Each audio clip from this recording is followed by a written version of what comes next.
Hola, muy buenas, ¿qué tal? Bienvenidos al programa de Neo TV. El día de hoy estamos con el señor Miguel Ángel Rodríguez Mackey, quien ha sido canciller de la República del Perú.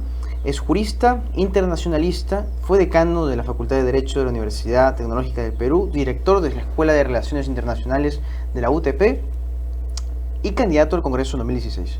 ¿Cómo está, señor? Muchas gracias por venir al programa. Encantado, muchas gracias por la invitación, Julián. Quisiera comenzar preguntándole sobre el fallecimiento del Papa Francisco, un papa argentino. ¿Cómo ve estas elecciones del cónclave que se van a hacer el 7 de mayo? El 7 de mayo comienza. Primero decirte que la partida del Papa Francisco nos ha dolido a todos. No es el primer papa carismático en la Iglesia, pero sí es el primer papa trascendente en sus objetivos de reforma de la Iglesia. Yo siempre he dicho que nunca lo he visto como un papa progresista, pero sí reformador. Y la gran diferencia es que el progresismo tiene una cuota asociada a la ideología. Si uno mira a Francisco, ha sido muy fuerte en decir que no puede haber sacerdotisas en la Iglesia. Eso no lo vas a ver en un progresista. Francisco se ha pegado mucho al Evangelio. Lo que pasa es que Francisco, cuando dijo que los homosexuales deben ser bendecidos, las parejas de homosexuales, saltó hasta el techo el mundo entero conservador, y él respondió con sabiduría: si tienes a tu perrito, yo lo bendigo, y si te compras un auto nuevo, también lo bendigo. ¿Cómo no voy a bendecir a seres humanos? Eso fue extraordinario. Entonces yo creo que Francisco es un papa trascendente, el primer argentino, el primer latinoamericano, un punto de quiebre en el magisterio de la Iglesia, pero manteniendo pétrea, incólume, el Evangelio de Jesús de Nazaret, que esto es lo más importante. No hay magisterio que no sea a partir del Evangelio. Y el acto constitutivo de la Iglesia a través de los tiempos se ha mantenido incólume, santa, sí, con algunos prelados que han tenido sus fallas, pero la Iglesia se ha mantenido, y Francisco creo que ha sido ese papa revolucionario en ese nuevo eco de la Iglesia. Se enfrentó a la curia romana. Aparte que nombraba cardenales en lugares también que no eran inhóspitos. ¿No? Son 118 los nombrados por él, creados por él. Entonces hay una enorme expectativa luego de su fallecimiento, de sus exequias. Hay enorme expectativa en el cónclave, conclavo cerrado, que comenzará el 7, como sabes, de mayo, y vamos a ver la orientación que vaya a tener el próximo Papa, sumo pontífice. Pero yo estoy persuadido de que este derrotero, este camino que la Iglesia está llevando adelante en su trabajo de reforma, no te digo que es como la contrarreforma frente a Lutero, Calvino, Juan Wycliffe, no te digo eso, pero sí es una reforma para el mundo de hoy que tanto se ha necesitado. Yo he escuchado dos opiniones distintas conforme al cónclave y las elecciones que habrán, porque no son democráticas, sino es el espíritu de Dios, ¿no? El que elige. Pero no son los cardenales en el cónclave que votan. No, por supuesto, eso lo dije la semana pasada, y yo en tu programa lo quiero explicar brevemente. Lo que pasa es que es democrático el acto eleccionario como tal. Los obispos, tú sabes que ahora la congregación de la última reunión ha decidido que todos voten. Entonces ellos van a votar, y la elección del Papa va a significar números. Pero claro que sí. Pero ¿por qué no es democrática en términos de la ciencia política, como va a ser la elección de abril del 2026 para quién será presidente del Perú, donde la voluntad es humana?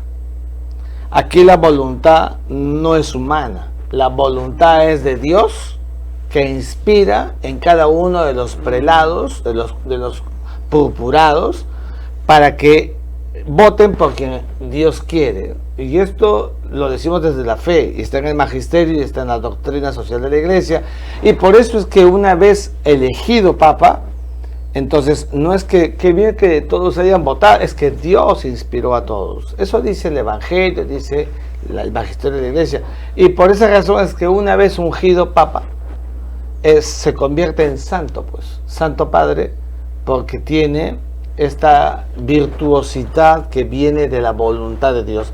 Por eso es que no es una elección en términos humanos, como lo hemos visto, lo que aprendimos de Grecia, de Roma, ese tipo de elecciones. No, aquí no es voluntad humana, sino voluntad de Dios que inspira en hombres que se instrumentalizan para elegir al representante de Jesús de Nazaret en el mundo.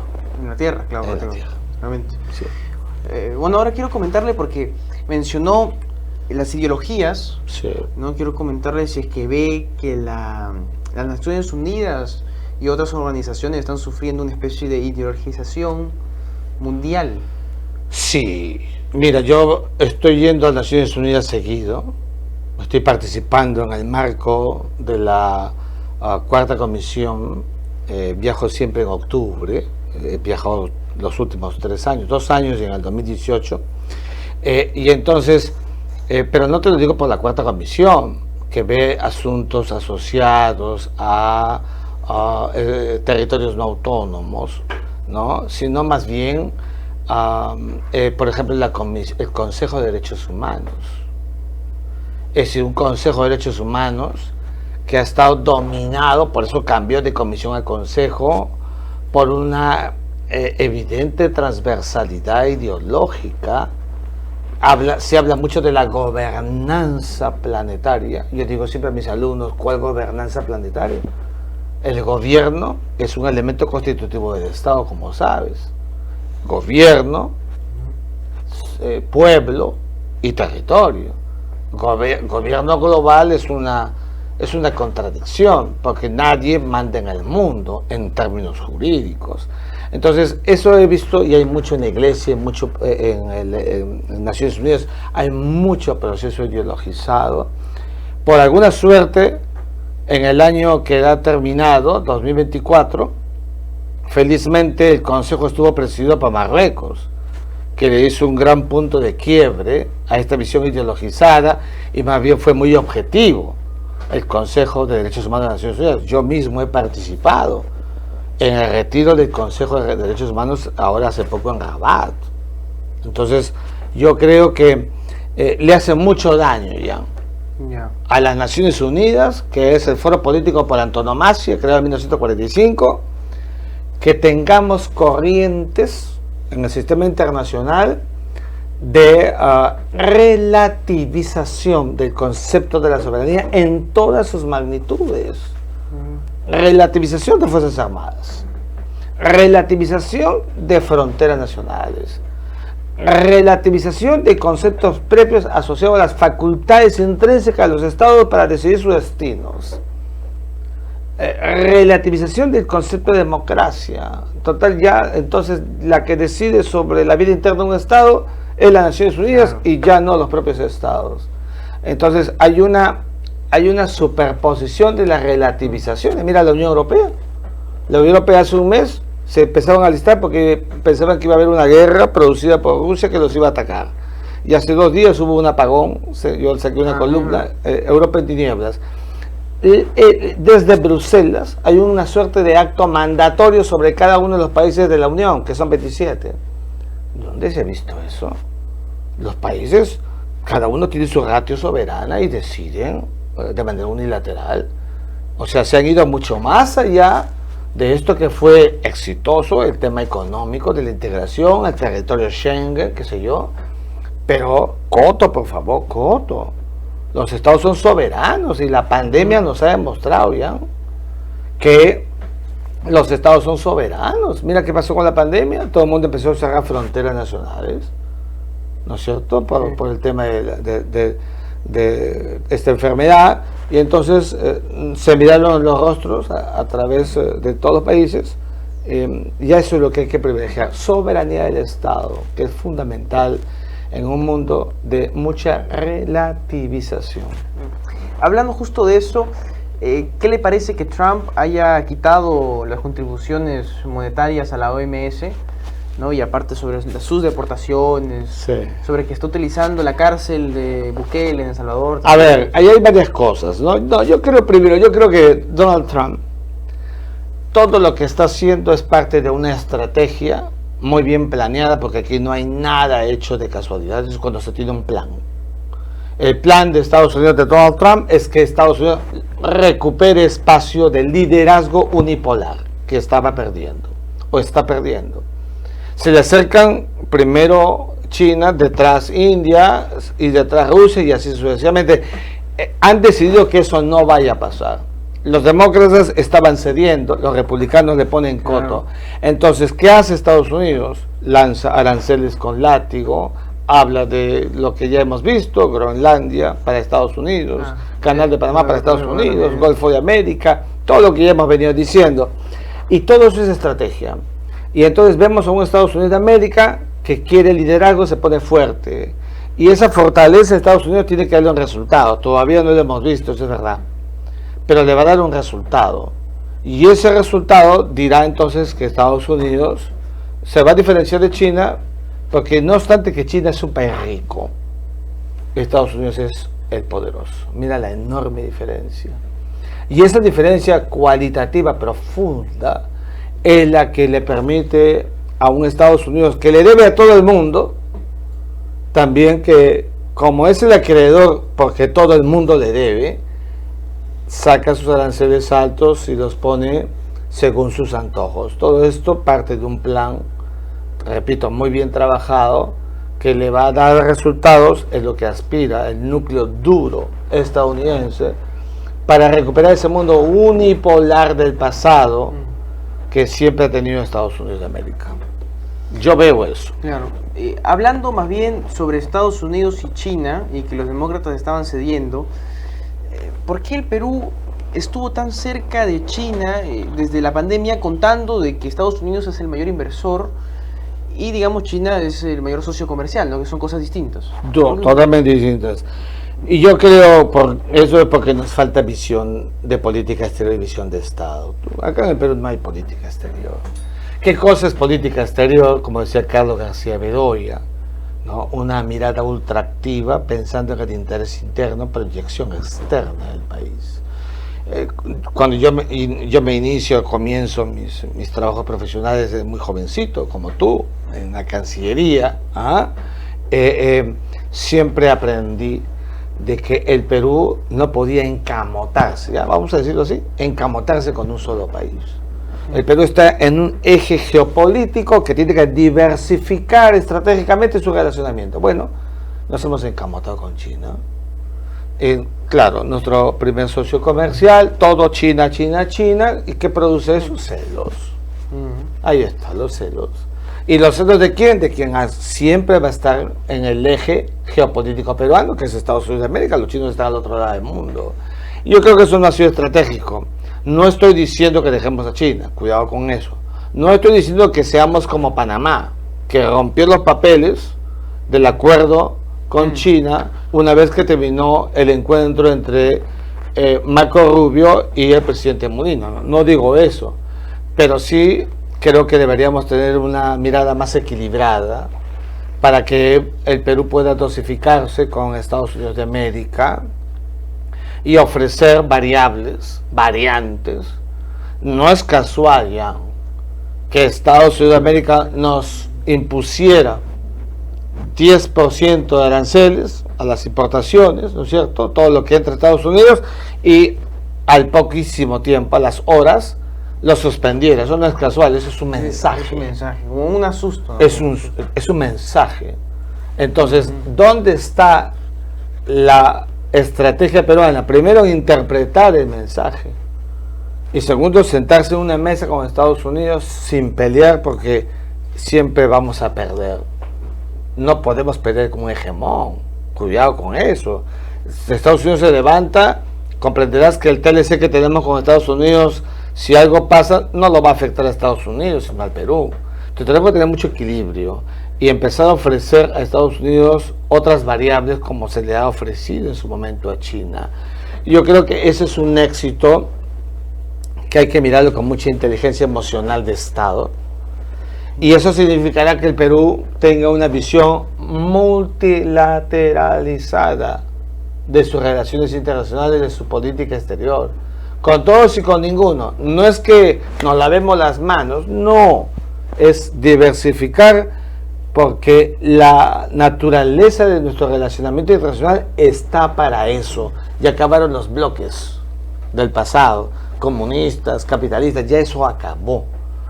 Diversifiquemos nuestro plan de externalización, y para eso hay que trabajar denodadamente, porque no se está haciendo, ¿no?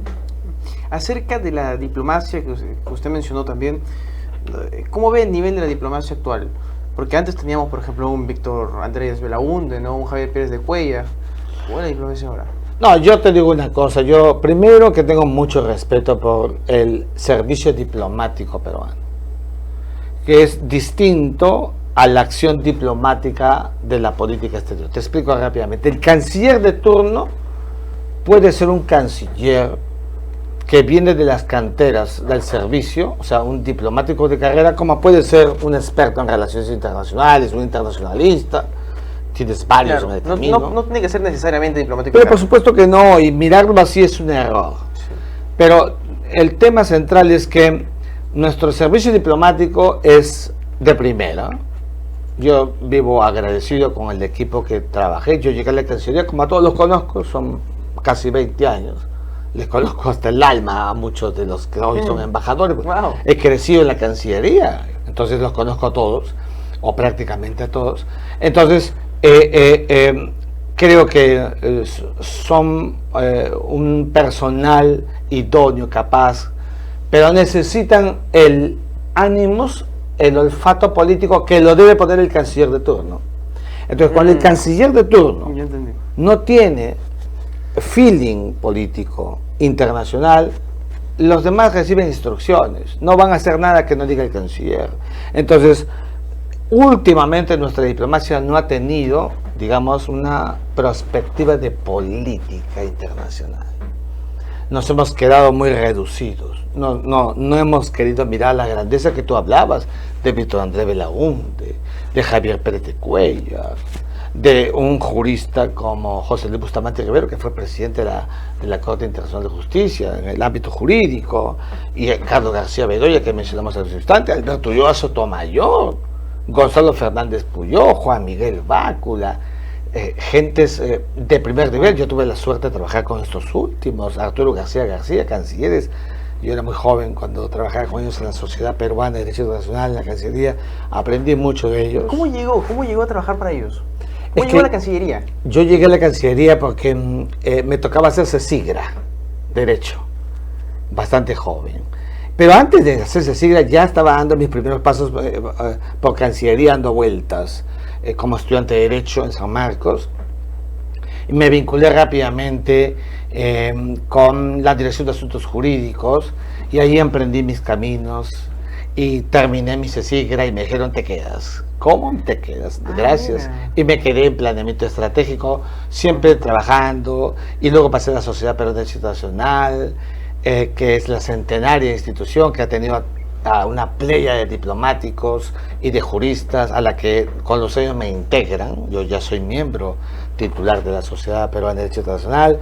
Entonces he estado siempre vinculado, y por eso tengo mucho respeto del servicio, pero ese servicio, te repito, necesita un guía con olfato político, y eso que antes había mucho se ha perdido con los años. Por eso es que digamos, no hay reflejos en política internacional. Todos los que están en los últimos, por decirte, están pensando más en el cargo, en el fajín, que en la acción externa del Estado. Eso es lo lamentable. No, cuando tú pones un fajín, no puedes ponerte fajín para que calcules, son 30.000 soles mensuales, entonces de aquí a fin de año me quedo callado o me convierto en chicheñor. No, por lo menos Rodríguez Mackey no hizo eso, y por eso renuncié el mes y medio que fui ministro, ¿no? Pero tenemos que coadyuvar a la política exterior, que es la visión externa de los intereses nacionales pero con visión de Estado, que es lo que se ha perdido. Hay visión de gobierno, de inmediatez, parchear nuestras relaciones internacionales, pero no hay una visión profunda hacia afuera, que es lo que el Perú necesita y requiere en estos momentos, porque la imagen del Perú, como comprenderás, está muy deteriorada, hay que decirlo. Bueno, hablando y metiendo el tema que está ahora mismo de fondo y llenando carátulas en los periódicos, el asilo de Nayib Heredia, y ahora mismo está en Brasil. Sí. Seguramente lo han llamado en un montón de canales, ¿no? Sí. Diciéndole eso. Es verdad eso, es verdad. Bueno, lo quería preguntar, porque yo tengo una duda, porque acá hay una variedad de opiniones. Dicen, el Tratado de Paracas dice una cosa, la Constitución, artículo 36, dice otra cosa. ¿Qué cosa seguimos? Lo que dice, obviamente, la Constitución, ¿no es cierto? Yo en estos momentos voy a acabar todas tus dudas, y porque el derecho no es para dudar, es para decir las cosas como son. Mira, la Convención de Caracas, que es un tratado que lo acabas de mencionar, en su artículo 3 es verdad que dice, no es lícito conceder asilo a quienes tengan carácter punitivo, delincuentes, procesados, condenados. No es lícito. Pero ese mismo primer párrafo de ese artículo dice, salvo si reviste de carácter político, que es lo que nadie quiere decir, quizá por algún tema político. ¿Te das cuenta? O sea, no dice la excepción, salvo la naturaleza política. Y ese salvo la naturaleza política está amarrado al artículo 4, que dice que la calificación del delito lo tiene el Estado asilante, o sea, Brasil. Claro, él decide si es que es un delincuente o no. Exactamente. Entonces, mira cómo se despeja tu duda. Brasil ha decidido que la señora Heredia no es una delincuente, por más que para todo el Perú lo sea. ¿Qué cosa es para Brasil? Una perseguida política. Entonces, ¿qué hizo el Perú? Artículo 36 de la Constitución Política, que te lo voy a leer, dice, el Perú reconoce el asilo político, la institución del asilo político. Punto seguido, dice, ¿no? Acepta la calificación de asilado, ¿no es cierto?, que dicta el gobierno del Estado asilante. O sea, aceptamos la calificación. O sea, no tenemos nada que hacer. Ya, si aceptamos la calificación, aceptamos lo que Brasil diga. ¿Y qué significa eso en buen romance? Que el Perú tiene que entregar salvoconducto para que la señora Heredia deje el territorio nacional, porque el objeto del asilo no es que se quede en la embajada, como se quedó Víctor Raúl de la Torre porque Rodríguez no le dio salvoconducto. Y la gente se está ahí, ¿no? Pero es lógico, entonces la idea es que deje el territorio nacional, por eso hay que decir las cosas con objetividad. Siempre lo digo a mis alumnos y en todas partes, el gobierno del Perú, guste o no guste, ha procedido de acuerdo al derecho internacional. ¿Te das cuenta que no soy político? Porque si fueran los políticos que hay en estos momentos en el medio, no se quedarían callados porque dicen, no conviene decir eso, tenemos que atacar al gobierno. Tontos, ¿no? Tenemos que enseñar a la gente a decir las cosas como son, como es. Y si hay algo que la Cancillería hace mal, ya tú me vas a ver a mí primero en salir, porque me enseñaron a ser objetivo y decir las verdades.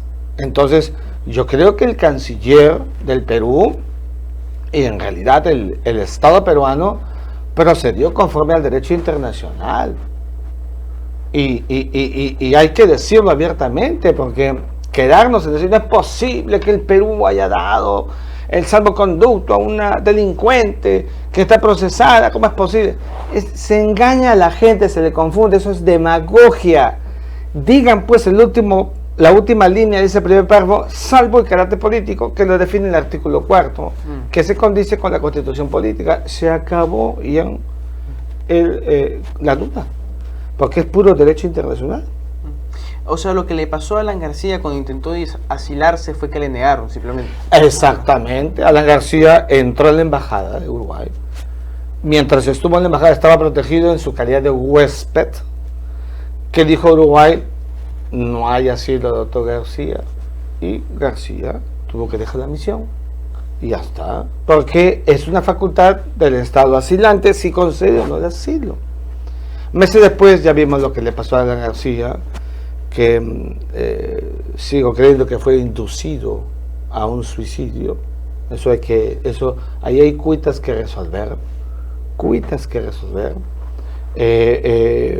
Y eso no estuvo bien. Él tomó una decisión porque a mi juicio, No, prácticamente estaban buscando acorralarlo. Sí, la prensa estaba ahí, enfrente de su casa. Yo hablé con él Dejaron entrar una también. semana antes. Tuve la suerte, él me enseñaba a mí en la maestría de la Universidad San Martín, de donde yo había egresado antes, maestría de gestión pública, relaciones internacionales, la mía era relaciones internacionales, y tuve oportunidad de conversar con él. De hecho, él me había invitado para escuchar el fallo de la Corte de La Haya en el año 2014. Hablamos un poco y la semana siguiente se fue, ¿no? Ya lo reemplazó Hugo Neira, pero fue una pena. Entonces, ese es un tema, por ejemplo, que sigue siendo un pendiente que tendrá que resolverse. Dejen a García que descanse en paz. No están revisando sus teléfonos, sus cosas, porque eso es un faltamiento de respeto a primero un hombre que ya no está, a un hombre con una moral que el juicio de valor lo hace la historia, pero que hay, repito, cuitas por resolver a la luz de su fallecimiento. Opino lo mismo. Sí, opino lo mismo. Quiero hablar también sobre Javier Milei. ¿Qué le parecen las medidas que está optando allá en Argentina? No, yo creo que Javier Milei ha salido con la espada desenvainada porque era lo que le correspondía a una Argentina que se estaba cayendo a pedazos. Claro, necesitaba un outsider, ¿no? Sí, claro. Un outsider. Argentina se caía a pedazos. Yo he ido a la Argentina, estaba muy mal. Y con unos cuantos dólares te paseabas en Argentina con tranquilidad. ¿Aún se puede todavía? Aún se puede todavía, cada vez menos, porque está recuperando el presidente Claro. Milei. No, pero eso no va a tardar tiempo, tarda pues años. Puede tardar, pero digamos, mira, en economía, una de las bases fundamentales para el éxito es, de un lado, la especulación, porque la especulación juega y mucho, pero de otro lado, la credibilidad, la confianza. Y yo creo que Javier Milei está trabajando muy seriamente, está provocando que el sistema financiero internacional le crea, y por eso vienen los empréstitos, las ayudas. Y creo que eso es importante, más allá de que tenga sus actos dislocados, a veces irreverentes en algunos temas, ¿no? Pero yo siempre me fijo en la mirada de Estado. Su acercamiento y sus afinidades con Donald Trump, también otro irreverente, ¿no es cierto? Antipático, pero que está haciendo las cosas que esa visión estadounidense del mundo tiene. Entonces hay que mirarlo como hombre de Estado. Y yo creo que Javier Milei está en esa tendencia de recuperar una Argentina que desde los tiempos de la Rúa, los dos Kirchner, el kirchnerismo y el último Fernández, llevaron al subsuelo a Argentina, tenemos que decirlo abiertamente. Argentina ha sido un país del primer mundo, al comienzo del siglo XX, o al final de los tiempos de Sarmiento, por favor, una Argentina extraordinaria. Y tiene que recuperar ese espacio Argentina, un país lindo, con mucha gente muy querida por mí también. Y sobre Bukele, Nayib Bukele de El Salvador, también necesitaban, no un outsider, porque yo tengo entendido de que él ya participaba en política antes, Sí. ¿no? Pero pues lo ha convertido en uno de los países más seguros del mundo, ¿no? Sin duda alguna, yo creo que Bukele tiene algo que le falta a gran parte de América Latina: decisión. Mucha decisión. Mira, el drama histórico en América Latina es la ausencia de toma de decisiones. Se mueren de miedo, les tiembla las piernas, las manos, todo les tiembla a los políticos. Yo no sé por qué tienen poder. Cuando uno tiene poder, tienes que tomar decisiones. Permíteme decirlo, cuando yo fui canciller, tomamos decisiones. Acabamos con el grupo del RAS, esta autoproclamada República Árabe Saharaui, asociada al terrorismo internacional, que hoy día está siendo confirmado si mira las redes. ¿Cómo era posible que el Perú tuviera relaciones con un grupo terrorista? Lo acabamos en un santiamén. Wow. Nadie lo había hecho, los dos cancilleres anteriores que a mis antecesores, por mantener el fajín, ahí estaban. Pero así es, pues, hay que tomar el toro por las astas, el tema de la Convención del Mar, el tema de Escazú, ¿ah? Entonces yo creo que Bukele ha hecho y sigue haciendo cosas importantes, por eso tiene el alto porcentaje de aceptación ciudadana, que está en las cárceles, allí mete a todos a las maras. Bueno, es que el país necesita tranquilidad y paz. Yo he dicho que en el Perú, que ojalá tengamos un presidente que aplique la pena de muerte, porque la pena de muerte es necesaria para disuadir. Pero desde que yo le estudiante de Derecho, dice que sí, que no, para ser menudo. No, pues, hay que cambiar drásticamente. El Perú necesita cambios, pero se mueren de miedo también. Y ahí está la Corte Interamericana de Derechos Humanos, ahí está el Pacto de San José de Costa Rica. No, el Perú si se va, lo van a sancionar. ¿Por qué lo van a sancionar si está estatuido en el artículo 78? Cuentas un año del preaviso y después del año del preaviso ya estamos fuera. Además creo que Estados Unidos no está en el Pacto de San José. No está, Estados Unidos no está, no es parte del pacto, no es parte de la corte, Entonces, ¿qué debemos hacer nosotros? He dicho de varias formas que en el marco subregional andino ya tuviéramos una corte de derechos humanos subregional andina, concertada con Bolivia, con Colombia, con Ecuador, y ya tenemos supranacionalidad, que sí creo que es importante tenerla, pero para eso pues hay que consensuar y hay que trabajar y hay que tener una mirada profunda. Yo estoy persuadido que eso va a contribuir a ir alineando el destino del Perú. Es un trabajo paralelo, no es el único, pero mira, para acabar con lo que vemos en las calles, la anarquización del país, la criminalidad en alza, que nadie la detiene, eso no puede continuar en el Perú. No, el Perú no se merece eso, necesita orden. Y la clase política que tenemos hoy día, que es una clase política tradicional, ¿no es cierto?, a su casa, para dar paso a una clase política proactiva, que no tenga sino un único norte: transformar el país. ¿Qué opina que ahora va a volver la bicameralidad? Bueno, yo siempre estoy de acuerdo con la bicameralidad, porque es importante tener filtros, pero yo sí tengo que decir algo. Yo soy muy respetuoso de los referéndums. Los mecanismos de participación ciudadana le permitieron a la gente salir a un referéndum convocado por el presidente Vizcarra, ¿no es cierto?, ¿no?, que Vizcarra también le debe al país, los 200.000 muertos, cuidado con eso. Bueno, y entonces se votó para que no haya bicameralidad y para que no haya reelección de congresistas. Acuérdate conmigo. Mira, que no haya reelección de congresistas. No haya reelección de congresistas. Entonces, ¿qué ha decidido el Congreso? Al acto marginal, lo que dijo un referéndum, primero aprobó la bicameralidad. Estoy de acuerdo con la bicameralidad, por favor. Porque la población no lo quería. Pero el pueblo dijo otra cosa, ¿ya? Y segundo, en cuanto a la reelección, los que hoy son congresistas, que me escuchan y les tengo aprecio, pero ya usted sabe que Rodríguez Mackey habla de frente, ahora van a postular, pero ya no van a ser congresistas, sino senadores y diputados. Entonces, como ya tiene otro nombre, ya no hay reelección. Pero ¿qué decía el espíritu del referéndum? Que no querías ver la misma cara. Entonces, seamos claros. Entonces, yo creo que no vamos a llorar sobre leche derramada. Ya está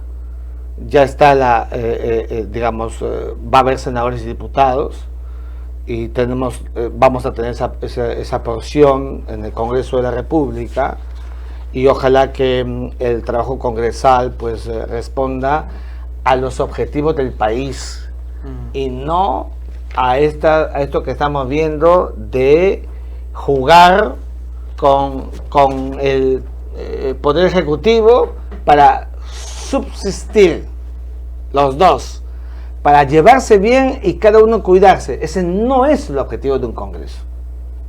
Un Congreso tiene que tener moral política. Si el Poder Ejecutivo está mal, el Congreso debe salir al frente. Pero eso se acabó hace buen tiempo. Tenemos que sacar, hay un contubernio que no podemos tapar el sol con un dedo y desconocer esta realidad que no es un ejemplo de nada para la sociedad peruana. Acerca de Edmundo González, ¿no?, el presidente legítimo de Venezuela, ¿no lo ve un parecido, un paralelismo de lo que pasó con Odría y Haya de la Torre, que tuvo el error de dejarlo ahí asilado y no mandarlo a otro país? En cambio, Nicolás Maduro sí seguramente prefirió que Edmundo González saliera del país, porque era un propenso a ser un líder y derrocarlo, ¿no? Mejor y le beneficiaba sacarlo del país, ¿no? Sí, yo conozco a Edmundo González, somos amigos, hemos hablado, nos hemos escrito. Le he deseado siempre lo mejor. Él salió del país porque estaba amenazado, tenía que salir. Pero digamos, mira, se diluyó luego el camino a conseguir el objetivo final. Y es que él solo no puede hacer todo, pero digamos, tuvo otro momentum distinto al de Aya de la Torre. Aya de la Torre, pues, son politicón, uno de los políticos más extraordinarios que ha dado el continente. Son distintos. Edmundo, un diplomático que entró en política porque todos los candidatos de la oposición, Maduro los iba sacando del camino, ¿no?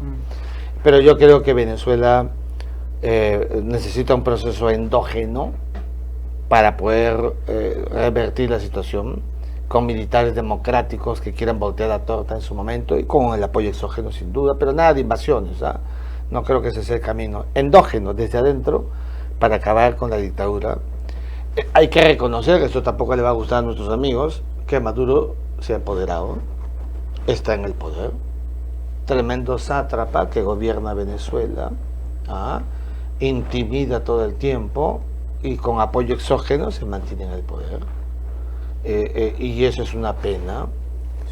Creo que el camino de Venezuela todavía puede tardar algo más, y seguramente un proceso interno endógeno que constituye incluso un levantamiento insurgente que produzca guerrillas. Es que hay que decirlo, porque las guerrillas no es sinónimo de comunistas, no. O la insurgencia no es sinónimo de comunismo, quiero decir, no. También los pueblos se levantan contra quienes tienen el poder, que lo usurpan. Y eso es lo que le pasa a Venezuela con Maduro. Ahora, ¿qué piensa acerca de eso? De que Venezuela es un país con dictadura y que siguen luchando para que se vaya. Mientras tanto, las dictaduras de Nicaragua y Cuba se han perpetuado y la gente ya no tiene necesidad de luchar. ¿Por qué sucede esto? Yo creo que... ¿Se han rendido prácticamente? No, yo no creo eso. Yo creo que el aparato funcional draconiano de la dictadura es feroz. Yo escribí un artículo en su momento, la primavera cubana, cuando salieron en La Habana la gente a las calles, que hizo Díaz-Canel por orden de Raúl Castro y su séquito. Empezaron a buscar, a perseguir a todos los líderes y hoy están en las cárceles. Apagaron todo. O sea, un control, el partido tiene 1000 ojos, controlan todo. O sea, wow. Hay un trabajo sinuoso, detenido, que les ha permitido a ellos mantenerse en los años que están en el poder. No hay otra explicación. No creo que sea un pueblo flojo, ocioso o, digamos, que no tenga ganas. Yo lo que creo es que hay una intimidación con trabajo draconiano muy fuerte, que hace que sepan ellos que es la única fórmula para mantenerse en el poder. Porque si salen, o van a la cárcel o terminan muertos. Entonces ellos van para mantenerse en el poder. Me contaba usted que viaja de vez en cuando a las Naciones Unidas. Estuve en Naciones Unidas el 2024 y el 2023 y voy pues, precisamente, y te agradezco la pregunta, por el tema del Sáhara, el Sáhara Occidental, que es el espacio meridional de Marruecos, un espacio del territorio de Marruecos que forma parte de la integridad territorial de Marruecos, que precisamente el Polisario, que surgió contra la ocupación de España en su momento, que nos tuvo como colonia, luego se volteó la torta y con apoyo de Argelia se fueron contra Marruecos. Eso estuvo muy mal. 50 años, este año son 50 años de la Marcha Verde. Está en un proceso de una normalización extraordinaria, porque hay toda una propuesta de Marruecos a partir del principio de autonomía para la gobernanza intraestatal, sin soberanía, carácter administrativo, ¿no es cierto?, para los saharauis, que conozco muy bien, acabo de estar con ellos en la reciente reunión en Canarias. Y entonces, claro, hay una predisposición planetaria de reconocer la soberanía de Marruecos sobre el Sáhara, que siempre fue marroquí, como lo dijo la opinión consultiva de la Corte Internacional de Justicia, y apoyar abrumadoramente la autonomía presentada por Su Majestad el Rey Mohamed VI en el año 2007. Mira. Entonces, ese es un camino importante que hay que seguir apoyando. Y el Perú, que en su momento rompió, cuando yo fui canciller, con la RAS, y que luego Castillo retrocede, por eso me retiro del gobierno. Esto no está bien, me retiro. El gobierno actual hay que reconocer que suspende. Entonces, a la suspensión, el gobierno de Perú creo que debería dar el paso de ir con la corriente mundial, de reconocer la soberanía sobre el Sáhara Occidental, de apoyar la propuesta de la autonomía presentada por Marruecos y de abrir un consulado en Dakhla o en Ayun, que es un acto impectore, ¿no es cierto?, con un país importante, el más importante del norte africano, que tiene una proyección internacional de primera. Eso es lo que debemos hacer. Eso es pues lo que nos está faltando, el reflejo para mirar el mundo, ¿ya? Pero mira, qué linda conversación hemos tenido, ¿eh? Muchas gracias por venir, señor Miguel. No, muchas pues gracias. A ti te agradezco mucho por la invitación. Y muchas gracias a todos también por verlo. Muchas gracias por vernos.